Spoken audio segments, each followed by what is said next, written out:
اهلا شباب، نتمنى تكونوا بخير. دونك اليوم نديرو واحد الحصه صغيره على نديرو فيها تصحيح الفرد الثالث الدوره الثانيه. دونك سي ان بتي كونترول sur la communication hormonale. Donc on a deux parties. La première partie restriction de connaissance et la deuxième partie. La première partie. Donc on a l'exercice 1, c'est un QCM. Donc pour chaque proposition, choisissez la bonne réponse. Donc تختاروا الإجابة الصحيحة. Donc la glycémie. La glycémie a pour valeur de référence la concentration sanguine en glucose fixée en environ de 0,9 g par litre. Aoula est une variable physiologique régulée entre 0,6 et 1,3 g par litre. Troisième proposition correspond au taux de glycogène sanguine. Et la quatrième proposition augmente au cours d'un effort et diminue après un repas. Donc, à vos avis, donc, quelle est la proposition exacte? Donc, bien sûr, la proposition exacte, c'est la deuxième proposition. La deuxième proposition, c'est une variable physiologique régulée entre 0,6 et 1,3 g par litre. C'est bien? On passe. Donc, on a la glycogénolyse. La glycogénolyse, c'est l'hydrolyse de glycogène en glucose. C'est bien? C'est bien. Donc, permet la transformation de glycogène en glucose. Permet la transformation de glucose en glycogène. Fait intervenir une enzyme, le glycogène hydroxylase. Rétablit la glycémie en cas d'hyperglycémie. Donc, فوقاش كيكون عندنا la glycogénolyse. واش في le cas d'hyperglycémie ou là في le cas d'un hypoglycémie. Donc, à vos avis. C'est bien. On a déjà قلناها في الأول. C'est permet la transformation de glycogène en glucose. Permet la transformation de glycogène en glucose. C'est bien. Donc, là, rétablir la glycémie en cas d'hyperglycémie. Là, on établit la glycémie en cas d'hypoglycémie. C'est bien. Donc, on passe. Donc, un animal ayant subi une pancréatectomie présente. Donc, pancréatectomie, c'est-à-dire une opération qui consiste à retirer partiellement ou entièrement le pancréas. استئصال البنكرياس.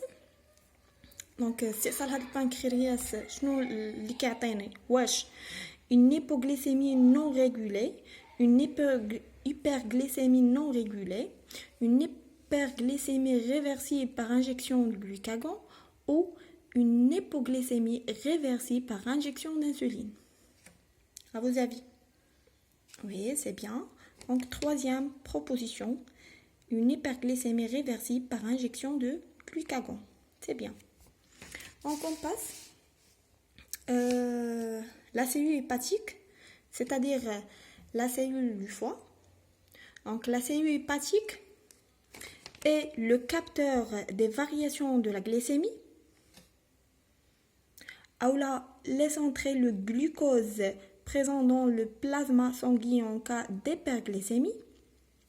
Stocke le glucose sous forme de glycogène et de triglycérides. Est responsable de la destruction du glucose en cas d'hyperglycémie. Donc, شنو الدور ديال هاد les cellules hépatiques? واش هو le capteur de la variation de la glycémie, c'est-à-dire هما اللي كيعرفوا لينا واش عندي une hyperglycémie ou l'hypoglycémie? Mais c'est non. Ce sont les cellules pancréatiques. Laisse entrer le glucose présent dans le plasma sanguin en cas d'hyperglycémie. Oui, oui. Donc la deuxième proposition, c'est la proposition exacte.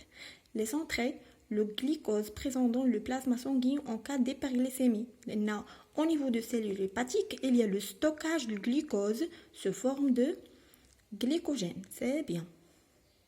Donc oui, qui qu'on a l'hyperglycémie, ضروري خصو يكون عندنا le stockage de glucose au niveau des cellules hépatiques se forme de glycogène. Et donc la deuxième proposition qui est exacte. Donc la deuxième partie. Donc la deuxième partie c'est le raisonnement scientifique. On a deux exercices. Premier exercice, afin d'étudier les mécanismes provoquant un diabète de type 2, on va exploiter les documents suivants. Donc, on va voir les documents. Le document 1 montre une photo, donc c'est le document 1. Donc le document 1 montre une photo qui est une autoradiographie de cellules hépatiques mise en présence du glycagon marqué par des isotopes radioactifs. Les endroits marqués par une flèche, donc les endroits marqués les 3 flèches,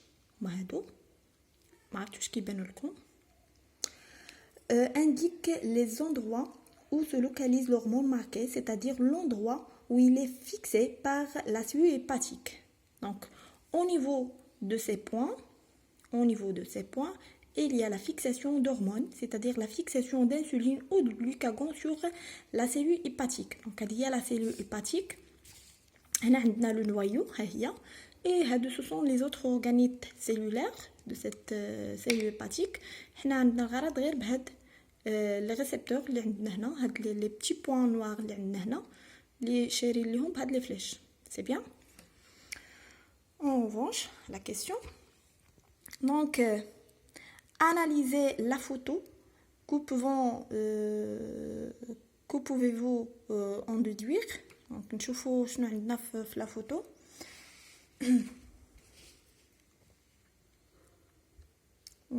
نحاولوا نشوفوا donc sur la photo pour le glycagon, donc احنا كنهضروا على le glycagon. Donc pour le glycagon, seules les cellules hépatocytes ou seules les cellules du foie sensibles, car les cellules musculaires peuvent transformer leur glycogène en glucose, mais ils ne peuvent pas libérer dans le sang et ils ne servent qu'à leur consommation propre. Et les adipocytes peuvent métaboliser les triglycérides en glycérol qui libèrent dans le sang. Donc seul le foie est capable de libérer du glucose dans le sang et assurer le maintien de glycémie. يعني pour le glycagon عنده خلايا وحيدة هي خلايا وحيدة اللي هدف اللي كيمشي يسيب ليها اللي هما لي سيلول هيباتيك. Les autres cellules sont non concernées, mais qui ne le glycagon. Par contre, pour l'insuline, a des cellules cibles. Pour le glycagon, seules les cellules hépatiques, les hépatocytes, ce sont des cellules cibles. C'est bien. Donc, pour répondre à la question, on peut dire que on déduit que l'existence de récepteurs spécifiques du glycagon sur la surface des hépatocytes, c'est-à-dire sur la surface des hépatocytes, c'est-à-dire au niveau de la membrane cytoplasmique, est très indispensable pour la fixation de ces hormones sur les cellules ou sur les hépatocytes. C'est bien. Donc, le document 2 montre la quantité d'insuline fixée chez deux types de cellules, les cellules de souris normales et les cellules de souris obèses. Donc on a un graphe dans lequel il y a la quantité d'insuline fixée en fonction du temps chez les souris normales et les souris obèses. Donc la deuxième question, comparer les mesures des souris normales et les souris obèses. Donc, on a chez les souris normales la quantité d'insuline fixée sur les membranes plasmiques des cellules hépatiques augmente de 0 pour atteindre 25 10 à la puissance moins 12 mol par milligramme de protéines membranaires. Par contre, de protéines membranaires à 50 minutes. On voit dans 50 minutes. C'est bien. Donc, dans 50 minutes. C'est bien. Donc, par contre, chez les souris obèses, la quantité d'insuline fixée, donc la quantité d'insuline chez les souris obèses, la quantité d'insuline fixée la quantité d'insuline fixée augmente faiblement pour atteindre un maximum de 5 10 à la puissance moins 12 mol par milligramme à 30 minutes. Au-delà, la quantité d'insuline fixée reste constante chez les deux souris, mais elle est toujours supérieure chez les souris normales que les souris obèses. C'est bien. Donc, نلاحظوا هنايا بالنسبه لي سوري نورمال يا ان كونتيتي ولا الكميه ديال الانسولين كتطلع ليا من الزيرو حتى ل 25 وكتبقى لي مستقره في هذه القيمه. مي بالنسبه لي سوري اوبيز كتبدا لي من الزيرو ولكن ما كتفوتليش ل5 وكتبقى لي في هذه القيمه. سي بيان. Donc on passe à la troisième question. Formuler une hypothèse sur le mécanisme à l'origine de diabète type 2. Donc حنا في هاد l'exercice كنا هضرنا على لي ريسبتور. سي بيان. دونك هضرنا على لي ريسبتور في لو دوكيمون 1 وهضرنا على l'obésité ou le diabète type 2 في le document 2. Donc نديرو un rapport entre les deux documents ونحطو une hypothèse. Donc l'hypothèse اللي ممكن نحطوها هنا هي un manque de récepteurs spécifiques du glucagon. Donc ممكن يكون هاد le diabète ou l'origine de diabète type 2 c'est un manque ou le manque d'existence ou le manque des récepteurs spécifiques sur les membranes externes, les récepteurs membranaires du glucagon au niveau des hépatocytes. C'est bien. Donc هذه هي l'hypothèse اللي غادي نحطو. ندوزو. Donc نكملو عندنا هنايا l'exercice. Donc هذه هي الكمالة ديال l'exercice. Donc le document 3 est un schéma descriptif qui résume d'une manière simplifiée l'origine de diabète type 2. dit donc نقولوا ليه non insulinodépendant. donc هذا لو دوكيمون هذا غادي يشرح لنا l'origine ديال هذا المرض هذا اللي هو le diabète type 2. c'est bien. donc question 4, décrit le schéma. Est-ce que cela confirme votre hypothèse ou pas? Donc on a le schéma deux cas, fonctionnement normal, et deuxième cas, diabète non insulinodépendant, donc le diabète type 2. C'est bien. Donc on a les cellules endocrines, le pancréas, les cellules longérales qui produisent et sécrètent l'insuline. Donc هو عندنا هنايا هادو هما cellules هذه هي le pancréas. Et on a la sécrétion d'insuline et puis l'insuline qui مشينا les cellules cibles, donc les cellules cibles par exemple les hépatocytes. Et au niveau des hépatocytes, il y a des récepteurs membranaires. Donc, les récepteurs membranaires spécifiques pour l'insuline. C'est bien. Ou pour le glucagon. C'est bien. Donc,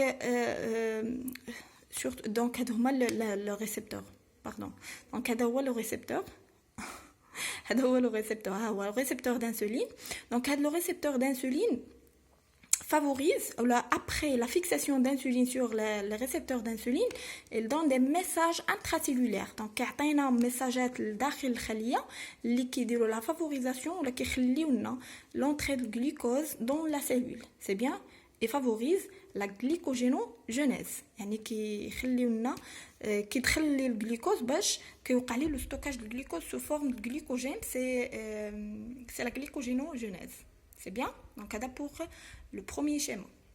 La deuxième, donc diabète non insulinodépendant. Donc, on a le pancréas. On a la production et la sécrétion d'insuline. Ou la sécrétion d'insuline. ولكن هاد l'insuline ملي كيمشي لا cellule cible اللي هي هادي شنو ما كيلقاش le récepteur اللي هو هذا. Donc, pas de récepteur, pas de fixation insuline récepteur, pas de message intracellulaire. ما عنديش لو ريسبتور ما غيوقعليش داك التعرف ما بين الانسولين والريسبتور اي دونك ما غيكونوش عندي دي ميساج انتراسيلولير ما غيكونوش عندي داك لي ميساج داخل الخليه اي دونك الخليه ما غاديش تعرف راه كاين اون هيبر غليسيمي، ما غتعرفش راه كاين واحد لا كونتيتي ولا واحد الكميه كبيره ديال الجلوكوز في الدم وخصها تدير لو ستوكاج، دونك ما غاديش تعرف نهائيا وما غيوقعليش دخول الجلوكوز داخل الخليه، دونك هو غيبقى في لو سون ما غيدخليش الخليه وما يوقعليش لو ستوكاج، سيتادير ما توقعليش لا غليكوجينوجينيز. سي بيان. اي دونك هاد لي دو شيما ولا هاد لو شيما هادي كتكونفيرمي ليا ليبوتيز اللي حطيت، لان انا ليبوتيز اللي حطيت هي ما كاينش عندي le récepteur. Donc le manque de récepteur membranaire spécifique pour l'insuline هي à l'origine de diabète type 2. وهادشي اللي كاين في هاد لو شيما هادي. C'est bien. Donc on peut donc رجعوا بعدا la question décrire le schéma, est-ce que cela confirme votre hypothèse ou pas. Donc نجاوبوا شنو نقولوا.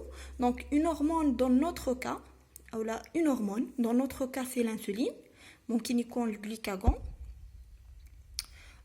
ne peut agir sur une cellule cible qu'à la condition d'être détectée par cette dernière, et pour cela une cellule cible doit posséder des récepteurs membranaires spécifiques capables de se lier spécifiquement à cette hormone. C'est bien. وهادشي اللي ما عنديش هنا. C'est bien. Donc l'hypothèse ديالي est exacte. Deuxième, la cinquième question. À partir des documents précédents et de vos connaissances, déterminez les mécanismes provoquant le diabète de type 2. C'est bien. Donc دابا من انطلاقا من هذاك الشيء اللي قرينا نشوفوا شنو هو الاصل او شنو هو المشكل اللي كيعطيني لو ديابيت تيب 2. كنظن انكم كلكم دابا عرفتوا المشكل هو داك لو مونك دي ريسبتور. مي نشوفوا شنو كيفاش غادي نجاوبوا على هذا السؤال. دونك نقولوا chez les souris obèses, la fixation de l'insuline sur son récepteur spécifique est très faible, d'où la cellule hépatique ne reçoit pas son message hormonal. يعني ما كتعرفش شنو دير. Et n'active pas l'absorption du glucose, donc pas de glycogénogenèse. Et le taux de glucose sanguine reste élevé, ce qui implique une hyperglycémie. C'est bien. نعاودو. On a chez les souris obèses, la fixation de l'insuline sur son récepteur spécifique est très faible, d'où la cellule hépatique ne reçoit pas son message hormonal et n'active pas l'absorption de glucose, donc pas de glycogénogenèse, et le taux de glucose sanguine reste élevé, ce qui implique une hyperglycémie. C'est bien. Donc c'est la réponse pour la question 5. Le dernier exercice, exercice 3. Donc, afin de... Donc, je fais d'abord le diabète type 2. D'abord, l'exercice, on chauffe diabète type 1. Diabète type 1. Et on chauffe l'origine, ou la chenoual, la lèche, ou la chenoual asbab, le diabète type 1. Donc, on a des documents. Donc, afin de connaître les mécanismes provoquant le diabète type 1, on étudie les documents suivants. Donc, on a 4 documents. Donc, pour le document 1, pour le document 1, donc je vais le document 1. L'incorporation de glucose, donc on a le taux d'incorporation de glucose, en fonction du glucagon. Et dans le document, on a la libération de glucose en fonction du glucagon. C'est bien? Donc, on va donc l'incorporation de glucose en fonction dans le glycogène, c'est-à-dire le taux de glycogénogenèse en fonction du glucagon et en fonction de l'insuline. Donc, on a l'insuline en fonction du glucagon et d'insuline. C'est bien. Donc, analyser le graphe. Donc, on donne une petite analyse au graphe. L'analyse, bien sûr, la description. Donc, on a le graphe représente l'incorporation de glucose dans le glycogène ou le taux de glycogénogenèse en fonction du glucagon et d'insuline. Donc, le taux d'incorporation de glucose dans le glycogène elle est très élevée en cas de, elle est très élevée avec l'élévation du taux d'insuline et très faible avec, avec la diminution du taux de glucagon. C'est bien. Donc, deuxième question. Interpréter les résultats du document 2. Mesurer les quantités de glucose libérées par les foies de souris. Donc, on a le document 2. Donc, document 2 mesure la quantité de glucagon libérée par le foie de souris perfusée avec différentes concentrations de glucagon. Donc, on a libération de glucose en fonction de la quantité de glucagon. Donc, on voit que il y a un taux, le taux de libération de glucagon augmente en fonction d'augmentation du taux de glucagon, et c'est normal. Donc, كل ما كان عندنا un taux de glucagon très élevé, كل ما كان عندنا un taux très élevé de libération de glucagon, لأن le glucose, لأن le glucagon, il favorise quoi? C'est bien, il favorise la glycogénolyse, c'est-à-dire l'hydrolyse du glycogène sous forme de glucose. لأن الجلوكاغون امتى كيتطرح لينا هي في الوقت اللي كيكون عندي النيبوغليسيمي، يعني كيكون عندي نقص في السكر في الدم، وبالتالي الجلوكاغون كيفافوريزي لا ليبيراسيون دو الجلوكوز باش يتابلي داك لو مانتيان دو الجلوكوز le maintien de le glucose dans le sang. C'est bien? Donc c'est normal. رجعوا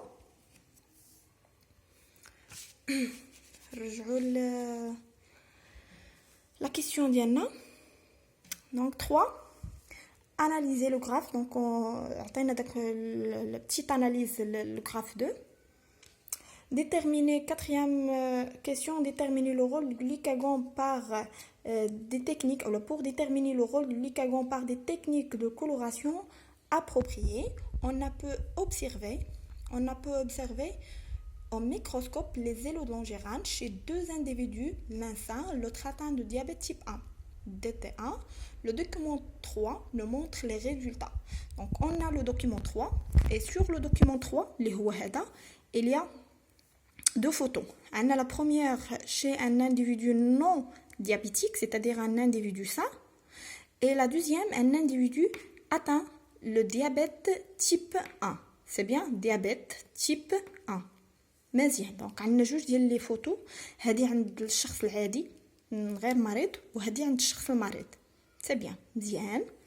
دونك première question, comparer les 2 figures. Nous dirons une petite comparaison entre les 2 individus non diabétiques et atteints de diabète type 1.